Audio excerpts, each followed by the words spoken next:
আমার কাছে মনে হয়েছে বদদোয়া দিতে পারে আর কি, এই জন্য হচ্ছে রেখে দিয়েছিলাম আর কি। এই দেখেন এই যে নিচে পড়ে আছে এগুলা, আমি যদি আপনাদেরকে দেখাই, এই দেখেন এগুলা কিন্তু সব হচ্ছে খোসা। এটার মধ্যে দেখেন একটা দানাও নাই, সব দানাগুলি টিয়া পাখিতে এসে খেয়ে ফেলছে। বিসমিল্লাহির রহমানির রহিম।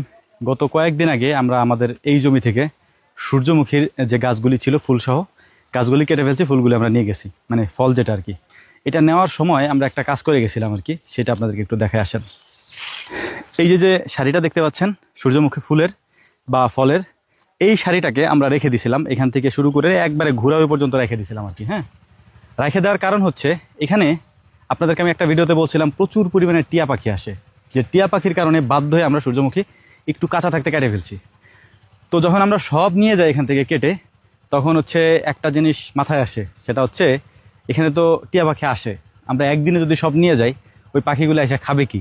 তো পাখিগুলির জন্য আলাদা করে আমি এই গাছগুলি রেখে দিয়ে গেছিলাম। দেখেন আজকে 4-5 দিন পরে আমরা এখানে আসছি, দেখেন এর মধ্যে একটা দানাও আছে কিনা। হ্যাঁ, আমি আপনাদেরকে বড় একটা দেখাই, এইটা দেখেন। হ্যাঁ, এইটার মধ্যে দেখেন একটা দানাও নাই, সব দানাগুলি টিয়া পাখিতে এসে খেয়ে ফেলছে, মানে ওদের জন্য আমি রাখছিলাম, ওরাই খেয়ে ফেলছে। এভাবে যদি প্রত্যেকটা আমি আপনাদেরকে দেখাই, দেখেন একটাও নাই। হ্যাঁ, এগুলা একটার ভেতরেও দানা নাই, এই যে সবগুলা খেয়ে ফেলছে। এই দেখেন এটাও খেয়ে ফেলছে, একটাও নাই। এখানে যতগুলা গাছ আছে সবগুলা গাছ থেকেই হচ্ছে সূর্যমুখীর দানাগুলি টিয়া পাখিতে খেয়ে ফেলছে। ওরা কি করে, এখানে এই যে বাঁশ ঝাড় আছে আর কি, ওই বাঁশ ঝাড়ের উপরে যে বসে, ওখান থেকে এখানে উড়ে আসে, তারপর এখান থেকে খেয়ে ফেলে। এখানের প্রত্যেকটা জায়গা আমি অনেক রাখছি, এখানে এক সারির মতো রেখে দিয়েছিলাম, 2-3টা না, 1-2টা গাছ না, প্রায় এক সারির মতো রাখছি। পুরো এক সারিতে যতগুলা ছিল সব খেয়ে ফেলছে ওরা। দেখেন এই দেখেন এই যে নিচে পড়ে আছে এগুলা, আমি যদি আপনাদেরকে দেখাই, এই দেখেন এগুলা কিন্তু সব হচ্ছে খোসা, ভেতরে যে শ্বাসটা আছে এই শ্বাসটা টিয়া পাখিতে খেয়ে ফেলছে।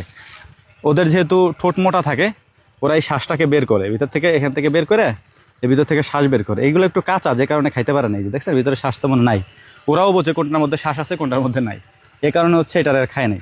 হ্যাঁ, এটা যে ফ্রেশ একেবারে পড়ে আছে, এর মধ্যে কিছুই নাই। দেখেন কিছুই নাই, এই দেখেন কিছুই নাই, এই দেখেন কিছুই নাই। হ্যাঁ, তো এবার একটু চিন্তা করে দেখেন, যদি আমি আর 4-5 দিনের মতো এখানে রেখে দিয়ে যাইতাম এটাকে, বা যদি এখান থেকে না কাটতাম, তাহলে আর আইসা খুঁজে পাওয়া যেত না, মানে সবটাই ওরা খেয়ে ফেলতো। এই যে আমরা এখান থেকে কাটছি, শুকাই গেছে, এই ডালগুলো আমরা এখানে ফেলাই রেখে গেছিলাম পুরানোর জন্য মূলত। এগুলাই যে শুকাই গেছে, আর এখানে যে গাছগুলো আছে এই গাছগুলোকে আমরা এখন কেটে ফেলবো। আমি রেখে দিয়েছিলাম, আমি ভাবছিলাম হয়তো অনেক দিন যাবে, মানে হয়তো 15-20 দিন পর্যন্ত ওরা আস্তে আস্তে এসে এসে খাবে। যেহেতু টিয়া পাখির ঝাঁক আসে, সেহেতু হচ্ছে যে 2-3 দিনের মধ্যে ওরা খেয়ে চলে গেছে এখান থেকে, এই আর কি অবস্থা। তো যাই হোক, আল্লাহ তাআলা ওদের রিজিক এভাবে রাখছিল, ওরা খাইছে।